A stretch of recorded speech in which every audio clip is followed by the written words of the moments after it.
After hand painting the binoculars, we finally can rest a little and connect some nodes together. With the textures you painted, you can do a lot, and for the presentation purposes, I prepared some more maps we can use for roughness or bump. Let's start with the easiest ones. We created the metallic map in the previous video and nothing changed here, and it's black directly to the principled shader. You can use it as a separate map, so you don't need to bake it. You can also paint more details on it directly and then save it. On the left, we have roughness. Well, it's not exactly roughness, it's just a color ramp, and I plugged the output of all the textures we painted into the factor. You can see that it has a nice grayscale colors. The black values mean glossy, and brighter, less glossy. We can adjust the color ramp values as we want, but I think this setup is pretty good as the edges of the metal are nice and glossy. Some of the wood highlights are also black, but most of the model is bright, what means it's not glossy. You can play with the values to see what's gonna happen if you invert everything. It might actually result in something interesting. Not realistic, but still interesting. At the bottom, we have the transmissive mask.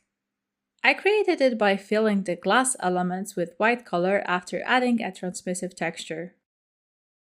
The glass elements are white, what means they're fully transmissive, but they have a base color texture, so it looks more interesting. Thanks to roughness, most parts of the lenses are glossy, and just areas touching the metal parts are more rough. Without the transmissive map, the lenses are very bright, and after connecting it to the weight of transmission, they become slightly darker and looks more glass-like. In the middle, we have two bump nodes and a vector add node. The first bump is connected to the final base color texture, but without the glass. I didn't want to have a bumped lenses surface, so I connected the one before last mix node and it's working nicely. I changed the values only to make it more subtle, and we can see some tiny bumps here and there. At the bottom, starting from the left, I created a leather mask, so I did exactly the same what I did with the metallic map. I created a texture, I used a fill tool on the belt only, and plugged it to the factor input of the mix node.